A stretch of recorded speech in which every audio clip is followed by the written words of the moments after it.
What's up everyone and welcome back to the MMA Zone. Today, let's get started with the UFC didn't want Merab Dvalishvili to be a champion. Even though Merab Dvalishvili's defended the title 3 times this year, he's still hoping to fight again before the end of the year. And before we continue, make sure to leave a like on the video to help support the channel. With how active he's been, it's hard to imagine a world where the UFC wouldn't want him to be the champion. But according to his coach, John Wood, at one point in time, that was the case. During an interview with Mike Bohn this week, Wood reflected on how the UFC never wanted Merab to be a champion. The UFC did not want that guy to be champion. They really didn't. But Merab has developed himself into being an entertaining fighter. 10 fights ago, no one would have guessed, holy he's almost knocking guys out or submitting Sean O'Malley and running through opponents who were supposed to be more skilled, bigger, and longer. He's just doing special things right now. So far, no word yet from the UFC on whether Dvalishvili will fight on the UFC 323 card set to take place December 6th. The champion, however, is already making it clear he plans to use his championship privilege and get himself a spot on that card.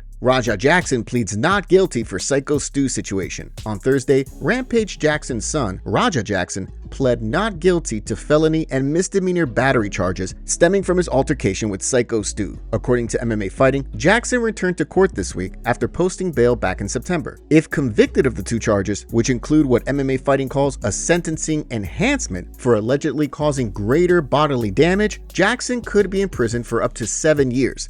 As a result of the situation, Stu has dealt with facial fractures and the loss of several teeth, constituting the greater bodily injury. Since his immediate reaction on Kick right after the incident, Jackson has not spoken publicly about the situation. Stay tuned for updates as they become available. Ciryl Gane talks about mindset ahead of Tom Aspinall fight. After coming up short in title fights against Francis Ngannou and John Jones, Ciryl Gane has shifted his mindset, putting his entire focus into finally winning UFC gold. During an interview with the National News, he explained how he's confident and dialed in. I'm confident about this fight. I don't want to talk about what will happen after the fight. I want this belt, and I'm doing my best in camp for that. Everybody knows my strength already. I can move very well, and I can manage the distance very well. My striking is high level. I'm not focused on social media or the people outside. I'm focused on my family, friends, team, and my goal. This is a different mindset. Throughout Gane's career, the only 2 losses on his record are the 2 title fight losses to Jones and Ngannou. While grappling proved to be his kryptonite in both of those performances, this time, the challenger's hoping he can get his hands on the heavyweight belt.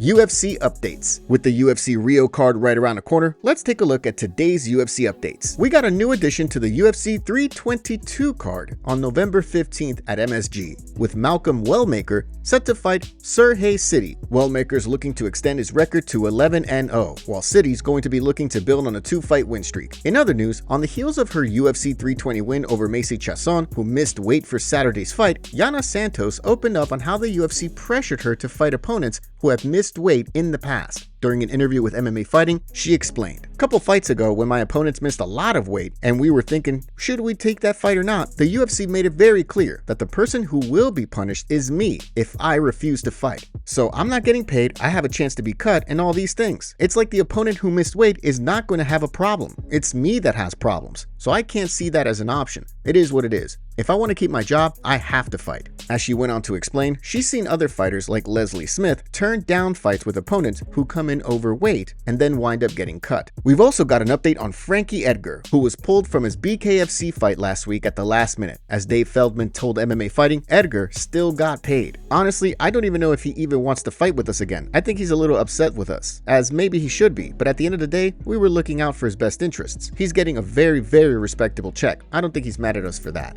And last but certainly not least, Mike Tyson took a shot at the UFC's pay structure this week during an interview with Fat Joe, saying he never would have wanted to fight in the UFC. You in your prime, you would have been a UFC fighter or something like that. Because then listen, the biggest UFC, 5 of the biggest UFC fighters combined couldn't match my pay. Oh, that's just it. It wasn't worth the pay. No, I want to be the biggest fighter, the biggest purse. I want all that stuff. When Mike Tyson fights, he shuts everything down. The biggest purse. That's it. As Eric McRacken wrote in response, "Well said, Mike, and that's thanks to the Ali Act. Protect the Ali Act. Expand the Ali Act. Please sign the petition." Daniel Cormier says Alex Pereira can be UFC GOAT if he beats John Jones. Dana White may not have been a big fan of the idea of Alex Pereira moving up to heavyweight to fight Jon Jones in a super fight. However, Daniel Cormier thinks that if the two do fight and Pereira does win, he'll surpass Jones as the greatest fighter of all time. During a recent video for his YouTube channel, he explained why. The big fight matters to these dudes. Alex is 38 years old and probably thinking at this point, how do I go and make another statement that I am the guy? Hell, if he went to beat Jon Jones at heavyweight, Alex Pereira, who's already considered one of the greatest fighters of all time, in the most expedited timeline I have ever seen, would literally cement himself to almost stand above everyone because he would have beaten a former UFC light heavyweight champion and heavyweight champion, and the guy many considers the greatest fighter of all time. While there are plenty of fighters and fight fans who are doubting whether Pereira can hang with the heavyweights, Laura Sanko explained to Mike Vaughn that she wants to see the champion pursue what would be UFC history if he's able to win a third title in another division. For Alex, he's already doing such extraordinary things. I feel like we are fans, we want to see how far he can push the envelope. How extraordinary can he be? Yes, I would like to see him at some point. I don't know if it's next because I would love to see that Carlos fight, but at some point I've got to see him at heavyweight. How incredible would that be to his story to go win a fight or even a title at heavyweight? That would be insane. Considering everything Jones and his family have been going through, it's no surprise we haven't heard anything from him about a possible fight. Demetrious Johnson makes $10,000 bet with Dillon Danis. Dillon Danis may not be in the UFC, but after returning to MMA and submitting Warren Spencer in just 15 seconds, he's as confident as ever. During an appearance on Demetrious Johnson's YouTube channel this week, the former flyweight champion made a bet with Danis, who said he has what it takes to beat Khamzat Chimaev. Do I go with UFC? I could beat Islam. I could beat Jon Jones. I could beat all these guys. Like, who's the 85 champ? I don't know. Middleweight champion right now is JD. No, middleweight is what's his name? Khamzat Chimaev. Oh, please give me Clefwood. Oh. What makes you think you could beat him? He would ragdoll you. You want to bet? I would bet you every money in my bank account against your bank account that I'd beat his. Well, when you fight, you know, I'll put just for the spite and how confident you are, I'm gonna throw $10,000 on Khamzat Chimaev. Yeah, why not? Come on, that's all you got. 10,000. No, actually, you know, maybe I should throw it at you because the odds would be. I'll go 50K against 50K. 50K versus 50K. Well, first you gotta make it there. Okay, no, but we'll make it there. Trust me. Don't worry. When you believe in yourself as much as me, you know, I'll get there. Trust me. I like the conviction. Look at Dorino. The way that he fought Cosma is the way that you beat him. You have to have good jiu-jitsu. You can't turtle and then go against a fence. You're gonna get stuck there all day. You have to play guard against him. Yeah. And no one in the division has a good guard. The only person that has a chance is RDR because he has good jiu-jitsu. But it would be easy fight for me. I would submit him off my back easily. Although Danis is just 3-0 in his pro career and has just one fight in the past 5 years, it sounds like his antics outside of the cage have prevented him from signing with the UFC. As he explained, he even offered to be on The Ultimate Fighter, but Hunter Campbell wasn't interested. Hunter said that I was going to punch someone in the house and just get out and use it for clout or something like that. That was kind of like his thing. He was like, just tell him to get more fights. They're scared that I'm just going to be too crazy. The whole Logan buildup was crazy. I hit him with the microphone and all that. And I think they think that I'm going to bring that to the UFC where it's like a totally different game.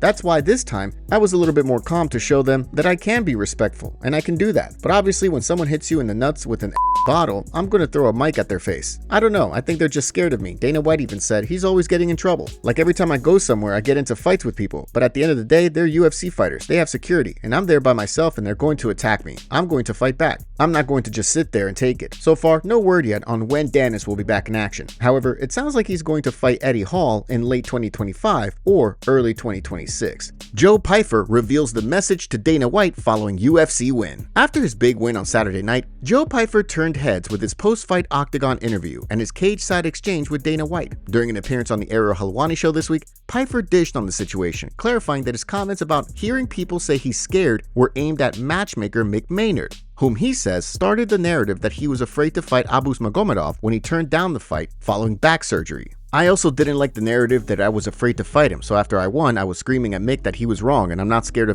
and blah blah blah blah blah. It was kind of a told you so type of way. It definitely could have come out the wrong way. I was a little butthurt toward Mick because I don't like people thinking I'm scared. I was never really that mad about it. Obviously it bothered me a little bit because again, I'm not afraid of anybody, and if it makes sense, I'll fight anybody. Dana had no idea that's how I felt about it. He was like, I thought you were reading our texts. I told him the deal and whatnot. I don't like people thinking that I'm scared of anybody. While there have been rumblings of a fight between Pyfer and Paulo Costa, Pyfer made it clear he's not interested. I'm not willing to take that fight because I think Paulo Costa is so inactive. He's got a lot going on. I don't really think it does much for me. Fighting a guy like Marvin Vettori, Jared Cannonier, Roman Dolidze, these guys are active. These guys are hungry. These guys are fighting. I think that makes a lot of sense for me. Whether he gets his wish, we'll have to wait and see. Petr Yan talks about Merab Dvalishvili. On the heels of Merab Dvalishvili's big win on Saturday night, the champion made it clear that he's hoping to fight once more before the end of this year. According to Petr Yan, that timeline sounds good to him. While speaking on the Ariel Helwani show this week, Yan spoke about a possible rematch in December. If it lines up with the UFC's plans, I think it's possible. I've been waiting for this chance, and I'm ready to fight in December. I believe it's going to be a great fight. Yan also spoke about how he was only 50% in the first fight because of a hand injury. The way he sees things, anyone who goes back and rewatches the fight will see he wasn't 100%. If you just look at the stats, you can see that I only used my right hand 3-4 times. I couldn't punch with my right hand. I also couldn't use it to defend the wrestling.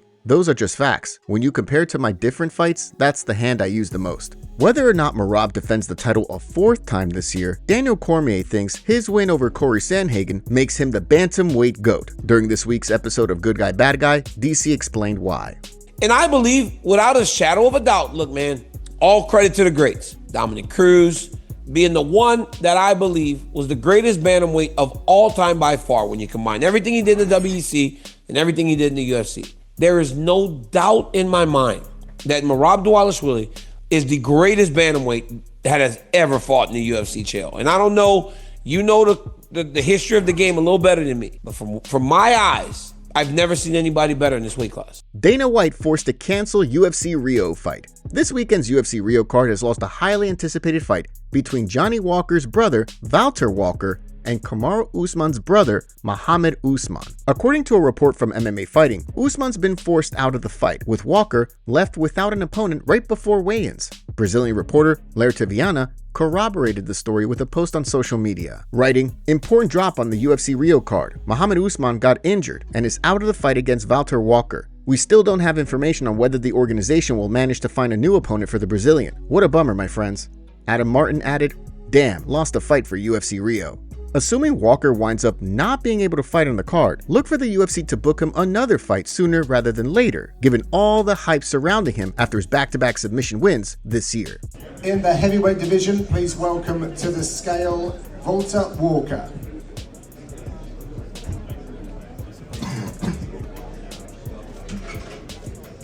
He's ready for the motherfucking war, you know.